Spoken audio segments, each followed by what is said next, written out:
Welcome back to Saturday Social. We are joined by Fuad and Faysal. Right, Joe, a lot of chat this week about the strides that players like Antoine Semenyo and other players are doing. So it gave us an idea to look at the most improved players in the Premier League, because there's been a few. There's been loads, yeah. So we're going to go through position by position, building out what our guests think is the most improved Premier League team of the season based on the start of the campaign versus last season. Yeah, so not necessarily best players, best team, but improved. Yes. So who's improved in goal? Let's start with your goalkeepers. You're both going to bring a name to the table and debate it out. So who do you think has been the most improved goalkeeper at the start of this campaign? I went with Nick Pope. I think that's a really good shout, given that Trafford was potentially arriving and then Ramsdale came in. Exactly. This season, they were looking to get a new goalkeeper. Last season, he got injured, and Dubravka as well. Dubravka, whatever. Yeah, Dubravka, yeah. He was starting. He was starting a lot of games last season, over when he was healthy. This season, Trafford was looking to sign. They signed, of course, Ramsdale, but he's kept 5 clean sheets so far this season. He's been very good, even on the ball, which was his biggest liability. I think he's getting better on the ball. I think he's massively improved compared to last season. Most clean sheets of any goalkeeper. Third best save ratio, I think, as well, this season, Nick Pope. This is a rogue shout. Yeah, go on, explain. You know what? This makes no sense. Disforgive me, because I know he was at Strasbourg last year. He was playing well, but it wasn't the ideal move I feel like he wanted. I think he obviously wanted to be Chelsea's first team goalkeeper. I think coming to Brentford now, it's an upgrade on Kepa. But I do agree. Bournemouth, sorry, yes, he is an upgrade on Kepa. But I do agree. I actually think Nick Pope is actually a great shout. Because best save ratio of any keeper in the French league, and he also, I think, got Strasbourg's Player of the Season. So it's a bit of an interesting shout when he had an amazing season last season. When I was looking at the keepers, I was like, "There's not many keepers." I'm going to shout out someone I think is a glaring obvious. Robin Roofs at Sunderland, 3 clean sheets in 7 games, signed from NEC in the summer, and also the reason he left is because he wanted more game time, so he wasn't being utilised as much. He's been one of the standout keepers, I think, of the season. You ask any Sunderland fan who's been one of the key players in their start to the season, and they would say the keepers. I personally think that's a glaring omission for the Sunderland keeper. Critchley will love that. Critchley will love that. Dougie will love it, yeah. Let's put Nick Pope in, though. Yeah, load him up. Hope and goal. And we'll go to right back, where there's another rogue shout from Fuad. There's a player being brought to the table who's playing Sunderland every game at centre back. For Mukiele, who can play at right back and has predominantly played most of his career. This season he has, but he can play at right back. And I think last season was at Leverkusen on loan. I think he only made about 10 league starts, but 15 appearances last season. And 10 league starts. But this season he's coming and he's the bedrock of that defence. He's looked so solid, winning every duel that comes in. And I feel like, similar to what you were saying with Roos, it's that backline in front of him as well. With him, Adulter, there's a couple of guys in that team. Xhaka in front of them as well, screening. But he is a bedrock, in my opinion, in that team. Urinton was amazing last season, man. The reason, just hear me out. Hear me out. Last season, he was competing for one of the best right-backs in the league. So far this season, the jump that he's made so far this season, he's competing. For me, he's been the best right-back in the world this season. Better than Hakimi? Him and Hakimi. Better than Hakimi? Him and Hakimi has been wow. Him and Hakimi has been the 2 best right-backs in the world this season. And this is what I'm talking about in terms of the improvement. Last season, we weren't looking at Jordan Timber as the best. Last season, he was competing with Trent, he was Reece James as the best right-back. This season, we're talking about him as the best in the world. And this is the improvement he's made. I think this season, the overlap in him and Vernon in midfield, I think he's the most intelligent right back in terms of in the final third, what he does when he inverts the midfield, second to none. I love him. I think he's good, but I don't know if that jump is as big as like someone who's gone from basically being a bench warmer to being a bedrock of a defence. If we had to compare, centre-back playing right back, we've got a right back who's already one of the best in the league. He's a centre-back playing right back as well. Again, I think there's a glaring omission here as well. I agree, Jordan Timber's been amazing, but I think he's been consistently good for Arsenal. Obviously, Michele plays centre-back and right back. I think there's a glaring omission with a player you could have put left back or right back, which neither of you have picked in either, so I can mention now, is Jed Spence. He's a player that wasn't even in Tottenham's Champions League squad originally last season, had limited game time last season. He's now an England international. But I feel like in the second half of last season, he was almost undroppable. And he was quality all throughout, both playing right back and left back. Yeah, comparing him to the start of last season. He's almost carried that form into this season. So for me, it wasn't like you improved, you just carried on what you were doing. But look at where he is now. He's starting for England. He wasn't in the England squad last season. He wasn't. But Smith, if you're looking for improvement, and Porro and Udogie were nailed on in that early part of the season. But if you're looking for improvement, this guy went from being one of the best right backs in the league to one of the best players in the world in his position. That's improvement. I think he was a contender, especially towards the back end. We're looking at centre-back for being one of the best full-backs. You like trying to tax it. Mukiele's going up. I think it should be Mukiele. Even though he's out of position, Sunderland fans were aware he's a centre-half, but he has played at right back at times. Okay, let's do centre-backs. Let's do this one there's a Bournemouth player I believe that you agree with first. So let's talk about him. And I think Senesi's a good shout because what I like about bringing him to the table is Bournemouth, again, decimated 3 players, 3 of their best players leaving for PSG, Liverpool, Real Madrid, And respectively. the goalkeeper, And the keeper, great point. Their back line completely decimated. And look at where they are now still. And he was someone who was And he's a regular big for part them of that. before that, yeah. And obviously we've seen Huijsens and Zaberni were almost like the new kids on the block and the new shiny toys. But this season, the partnership he's formed with Diakate, I feel like he's the more seasoned leader back there as well. He's been absolutely quality. I think 3 clean sheets so far. The Serbian teammate that he's got next to him. I forgot his name. I forgot his name. Yes, fine. The Serbian, the 18-year-old kid, which they bought. He's been pairing with next to them. Well, he's been so good this season. I think in terms of any player, in terms of improvement from last season, it has to be Senesi. I think what he's done this season is second. Total agreement, so stick him up. Now, there's a disagreement in your second centre-back. So let's reveal who you've gone with. Chalobah versus Malik Chow. I've gone for Chalobah. I think Chalobah's gotten a rough ride over the last couple of weeks, obviously with the red card. He had 1 or 2 bad games, but I think all in all, he has actually been really good. And I think someone who's very underrated, comfortable on the ball, I think wins his duels, defensively very sound. And every time he's been called upon where there's been big injuries in that Chelsea backline, he's come in and plugged the gap very well, in my opinion. But he's always seems like he's on this short lifeline of if he makes one mistake, everybody wants to get him out of the side. But I think very underrated, in my opinion. I disagree with this one. I think for me, it's Malik Thiaw. I think last season, he wasn't the best for Milan. Milan fans celebrated the idea they got 35 million from him. They made a party about it. We finally sold him for 35 million. Ever since he got that cameo against Barcelona, which he did very well against, the last 4 games in the Premier League, he's been sensational. The game against Forest, his ball progression, I think he's got. I read a stat the other day. He has got the most ball progression than any centre back in the Premier League so far this season, which is second to none. Like, I think he's been so good for. Which is, if you make an improvement from last season he wasn't even that good for Milan, and Milan fans were happy. They sold him. Look at him this season. Bear in mind, it's not Joe and I's picked. It is based on the best argument. I think he's done his research there, so I think you take that. Okay, Malik Chow goes on the board. I mean, him and Botman already look like a perfect partnership, don't they? Let's go to left back. I think there's an agreement in that left back slot. This is an easy one, I think. Nick O'Reilly is basically making the left back position his own, I'll be honest. I know Jed Spence, of course, but I feel like Nick O'Reilly was playing in midfield, Carabao Cup games here and there. He's first choice left back this year, and I think the fullback areas have been somewhere where City have struggled. They obviously signed Ait Nouri, who got the big injury, but even in England now, that position is there up for grabs, and I feel like Lewis Skelly last season made a claim to that. But now he's stepped into the midfield. Could Nick O'Reilly maybe sneak that in before the World Cup? Yeah, it's a good point about the improvement aspect, which is why we're doing this. 4 Premier League starts already this season, only 6 Premier League starts in the whole of last season. So he's someone that Pep is utilising a lot more this time around. And last season he played different positions. He plays a midfielder, defensive midfielder. Sometimes he plays a right back. But I think Pep likes having those players that can operate in multiple positions. He loves having those. Look at John Stones and how he's operating with various other players and Guardiola. I think he likes having that option. Exactly. But total agreement. So stick him down. Now, Joe, there's a lot of disagreement. We're playing a 4-3-3, fluid 4-3-3, I'd describe it. I don't think, is there any agreement in the midfield 3? I don't think there is any. So let's start with maybe a slightly more defensive one, yeah. Okay. For me, I went with Palhinha. Palhinha. I mean, he's been playing as like a 10 this season, though, hasn't he?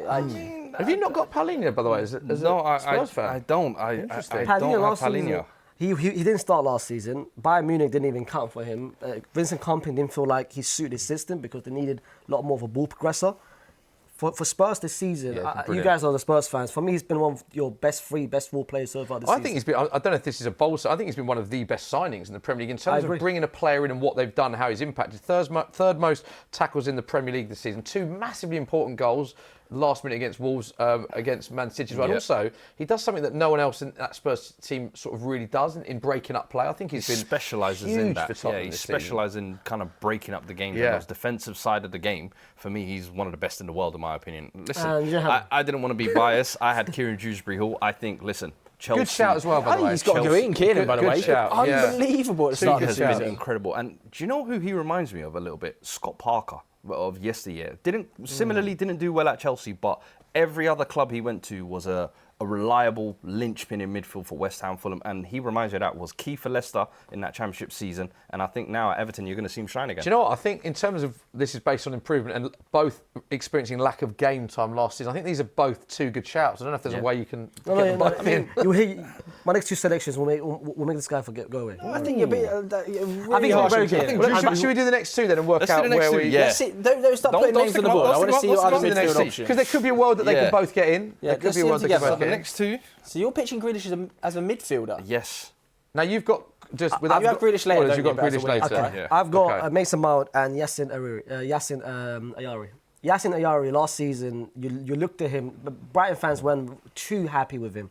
They felt like he was taking too many touches. So far this season, you can make a strong argument. Not only is he the best Brighton player, but he's the best midfielder. He's been better than Baleba this season. I've watched a couple of Brighton games, and I think he's been a standout every single game. And so far, you can ask, I checked a lot of Brighton fans what they say about him. They feel like he's been the best player so far this season, which is a massive upgrade from last season.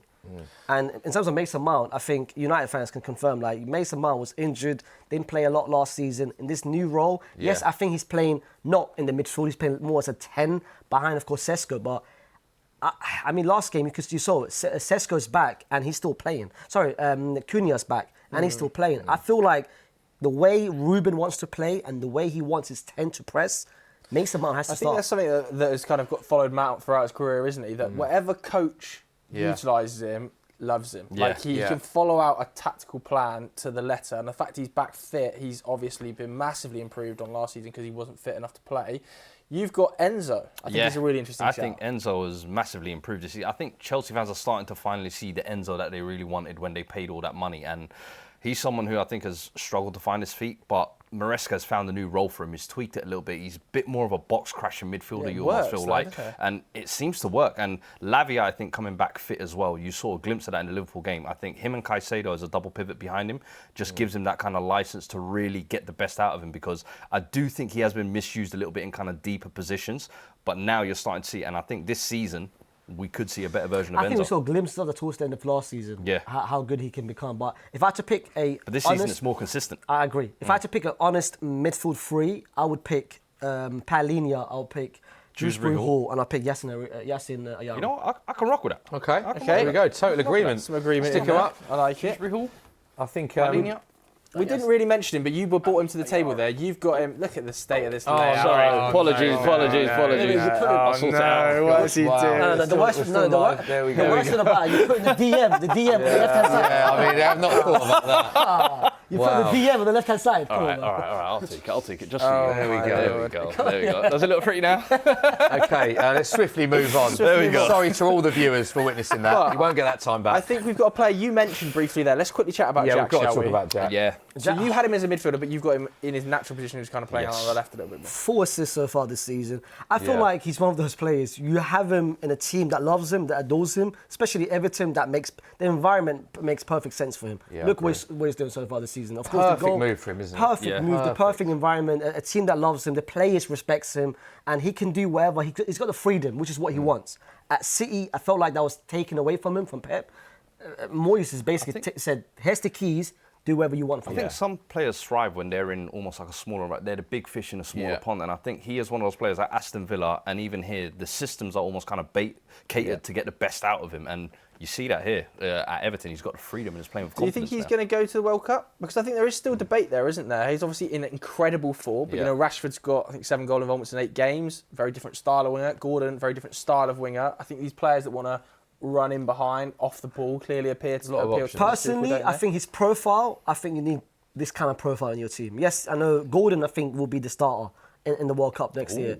I think Gordon's going to be a starter. Rashford, of course, the start he's having, but I think his profile is needed, especially in those late games where you need a couple of good fouls in different positions. You got Declan Rice that can take them better than anyone else. You kind of need it. Should he be in the next England squad for you? Jack Grealish, if he carries on like this? Yeah, if he carries on. I think that's the important thing, is the consistency, isn't it? And obviously World Cup was still only 8 games into the season. I feel like there's a lot of competition in those areas, so it'll be tough. Who's your left winger you've got? Left winger. I had him, just to make it clear, I had him right wing, not left wing. Because I feel like... I had to put Grealish in there somehow. But my left winger, I think, has made a much bigger improvement than Jack Grealish, which you'll see. I don't think we can have Grealish right wing. That doesn't make sense. And He's you had never him in played there. Where did you have Who him? was your left winger then? My left winger was Minte. And Left for me- winger was Minte. Well, he could play both sides, in my opinion. I've seen him play there for Brighton. But the thing is with Minte, I feel like last season he was very... Minte hasn't played left wing. Oh. He wasn't very effective, in my opinion. I feel like this season he's almost got a bit of decisiveness about his game, and he's deciding games, and his ability to beat a man is almost second to none, I think. I'm a big fan of Minter. I'm not sure I think he's been consistent. I think he was agree. good last season as well. I feel like last I season he agree. was I thought he was- inconsistent. Well, I don't know. This is bad to be honest. Yeah, I mean, you've got a right winger out here playing left wing. You've got a left winger you want to put on the right wing. Who did you have as your left winger? My left winger. Can we just put Jack Grealish in the? You know what? No, because I think we can find a balance here. Actually, Faysal's got a different left winger though. Hold on. I don't think you do that yet because I just seen that. You can't put him right wing. He cannot do go that. right wing. He's not So going who's right your- wing. Hear me out. Who's My your left left winger? winger is Doku. Speak on Doku then. Doku, the job. This is what I talk about improvement. Jack Grealish, I think, was good. And so far this season, he's I'm been putting very Minte good. away. I Jeremy apologise. Doku, last season, City fans were saying, why is he here? City fans were saying, can we please get a left winger? Rodrigo, Leao, Cavara, somehow, just get a left winger. The improvement that he's made so far this season has been second to none. Wow. He has made City fans trust him. I think he's been more decisive in the final third. Yeah. Last season, you felt like he was a bit headless of a chicken in terms of just too many dribbles for no reason. So far, his dribbles are with intent, and he knows what to do in the final third. His IQ has improved massively. Him and Haaland has been two of the best players for City so far this season. So who's more improved, him or Grealish this Jeremy season? Doku. I think Grealish is obviously more improved because of he's probably starting from a lower level. I feel like his confidence was shot. He wasn't playing any minutes, whereas Doku maybe was getting, and he was inconsistent last year. But I feel like Doku is actually almost developed like a killer instinct this year. And yeah, I'm not even. Doku I'm happy went to from put someone Doku up. that is not wanted to now. Tell me a better left winger than Doku in the Premier League this season. You did that pretty quick. Also, Jack Grealish won Premier League Player of the Month. So Jack Grealish, he won Premier League Player of the Month. gave it and had 3 less seconds. game time I've than accepted Doku. it, Semenyo. Stick Grealish. Grealish has got to be in this team. Put Grealish Premier League player of the month for the left. Premier League Player of the Month. Who's your Stick on right the winger? left. You want the right? My right winger I have is Mohamed Kudus. He was good last season. No, he wasn't. I feel like West Ham Stick fans. Grealish has got to go up. We have to have Grealish. Yeah, stand up and you can put it Go on, Kudus. Talk about Kudus. I think Kudus last season, West Ham fans seemed like they were happy and felt like they got a lot of money for him in terms of the 55 million. But since he's come in for us, he's dropped basically Brennan Johnson, who was our top goal scorer last year, scored in the Europa League final to get the winner. The 1-0 against Man United to make us Champions League. You know what I mean? That one. We don't forget. We will never forget. But Kudus has come in Sorry, and almost. mate. It's like a new lease of life, honestly. 1v1 ability. He could beat 2-3 guys at a time. And got his first goal on the weekend. Got a couple of assists already as well. I love him. Helped by the fact he's probably the only right winger that's Most successful dribblers in the my boy Premier League up this there. season. 1 goal, 4 assists in 7. Had a brilliant start to the season, which just leaves the front man. I think there's agreement on this. Nice. Igor Thiago, come on. It has I think to be. It has Igor to be. Thiago, look, he was injured last year, missed Yeah. a large chunk of it, came back late in the season and didn't really quite look up to it. But so far this season, he looks hungry. He looks like hungry. he's got time, he's got things he wants to make up for, and some of the finishes against Man United. Finish, the left foot finish. Wow. That might be one of the best finishes I've seen. And of course, for perspective, like he did miss. He had 2 injuries. He came back early from his injury and then had a game and then was out for the second half of the season. So a very difficult stop-start season. So this is really the first time we're getting a true reflection of him, and I think it's a really good shout. Yeah. I like his partnership with Shade up front as well. Stick him up. Got the same Stick one. yours up. Okay, so Okay. is there anybody you think is missing? It could. We've had Jordan Henderson.